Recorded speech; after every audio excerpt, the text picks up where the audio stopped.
صاحب یہ کچھ زیادہ کنسیشن تو نہیں ہم نے دے دیا, یہ سوال بھی پوچھا جا رہا ہے. دوسرا یہ کہ او آئی سی میں نہیں جانے کا جو فیصلہ ہے, کچھ ایسے فیصلے سپلٹ سیکنڈ میں یا نی جرک ریاکشن کے طور پہ ہم لے تو لیتے, لیکن اس کی بعد میں جو خمیازہ بھگتنا پڑتا ہے یا بعد میں قیمت ادا کرنی پڑتی ہے. تو ایسا کوئی خدشہ تو نہیں ہے آپ لوگوں کو کہ ابھی تو چلے ڈیسیجن لے لیا, لیکن آف کورس پسندیدگی سے نہیں دیکھا جائے گا یہ decision in the long run? بسم اللہ الرحمن الرحیم. دیکھیں جی, اس سے پہلے آپ نے خود ہی فورن منسٹر کی سٹیٹمنٹ بھی سنائی ہے, اور 2 دن جوائنٹ پارلیمنٹ کا سیشن بھی ہوا ہے, اور متفقہ ریزولیشنز بھی ہوئے ہیں, اور بڑی حوصلہ افزا بات ہے کہ پاکستان کی تاریخ میں پہلی بار ایک تو پاکستان کے تمام ادارے ایک پیج پہ ہیں, اور اداروں کو چھوڑ کے اس نیشنل امپورٹنس کے ایشو پہ تمام پولیٹیکل پارٹیز, تمام اپوزیشن پارٹیز, تمام ریجنل پارٹیز, سب لوگ ایک پیج پہ ہیں, ایک آواز ہے پوری قوم کی. تو یہ ایک حوصلہ افزا بات ہے. دوسری طرف دیکھیں کہ انڈیا میں ان کی 21 پارٹیاں, سیاسی پارٹیاں, اپوزیشن پارٹیاں, وہ اختلاف کر رہی ہیں, مودی پہ کرٹیسائز کر رہی ہیں. تو یہ ایک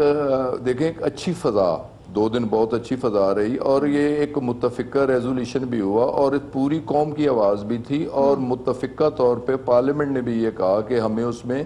پارٹیسپیٹ نہیں کرنا چاہیے. کس طرح ہم پارٹیسپیٹ کر سکتے ہیں کہ ایک سائیڈ پہ ایگریشن کر رہا ہے انڈیا, اور دوسری سائیڈ پہ وہ ایک ریگولر ممبر بھی نہیں ہے, جبکہ ہم فاؤنڈر ممبر بھی ہیں,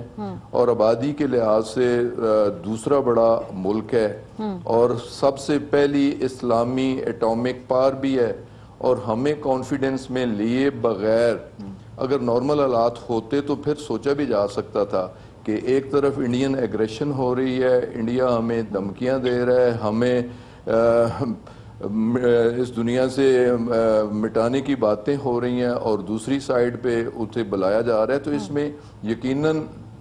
ایک جمہوری ملک ہے, اور اس میں پارلیمنٹ کی ایک اہمیت بھی ہے, لیکن سر اس سے اور اپنی پارلیمنٹ کا سفارتی ایک جوائنٹ تنہائی کا آپ ریزولوشن کو بھی کچھ ہے. احساس ہو رہا ہے؟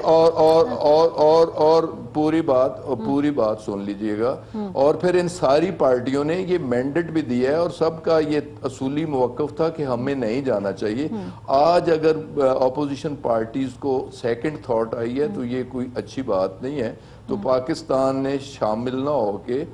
ایک اپنا احتجاج ریکارڈ کروایا ہے, اور اس کے بعد جو بھی اس پلیٹ فارم پہ ڈسکشن ہوگی, یا جب بھی اس کا او آئی سی کا نیکسٹ اجلاس ہوگا, یقیناً اس میں پارٹیسپیٹ بھی کرے گا, اور اس بات پہ پھر پاکستان احتجاج کرے گا کہ پاکستان کا ایک ہمسایہ دشمن ملک جس نے پاکستانی حدود کی خلاف ورزی کی, رات کے اندھیرے میں پاکستان پر حملہ کیا, اور انہیں ایز اے آبزرور, جو کہ وہ ممبر نہیں ہے اور ہم اس کے فاؤنڈر ممبر ہیں, اسے بلایا گیا. لیکن سب چیزوں سے بڑھ کے کہ پارلیمنٹ کی جو متفقہ رائے تھی, اس قوم کی جو متفقہ آواز تھی, حکومت وقت نے اس کے مطابق فیصلہ کیا, اور اس میں نہ شامل ہو کے ایک اچھی روایت اور ایک اچھا احتجاج کا طریقہ اپنایا. اور جہاں تک پائلٹ کی بات کی گئی, دیکھیں جی کہ اگر آپ نے جو پہلی بات عمران خان صاحب کا جو انٹرویو سنایا,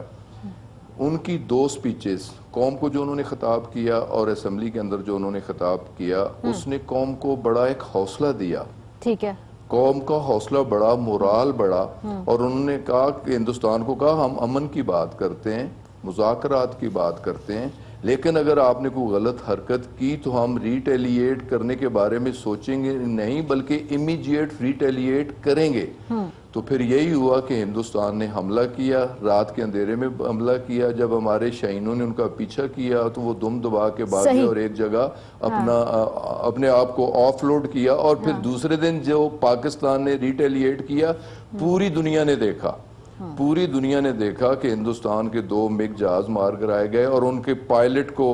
پاکستانی فورسز نے اپنی کسٹڈی میں لے لیا. اور کسٹڈی میں لینے کے بعد جو پاکستانی فورسز کا یا قوم کا رویہ تھا, اسے اس ہندوستانی پائلٹ نے بھی اپریشیٹ کیا. اس نے اپنے میڈیا کو کرٹیسائز کیا, پاکستان کے میڈیا, پاکستان کی فورسز, پاکستان کے عوام کو سراہا. اور یہی کچھ عمران خان نے بھی کیا کہ اس نے بھی ایک دنیا کو بھی ایک امن کا پیغام دیا, ہندوستان کو بھی ایک امن کا پیغام دیا. بالکل سر, آپ صحیح کہہ رہے ہیں, لیکن میرا جو کنسرن ہے, جو بریک پر جانے کے بعد میں دوبارہ پوچھوں گی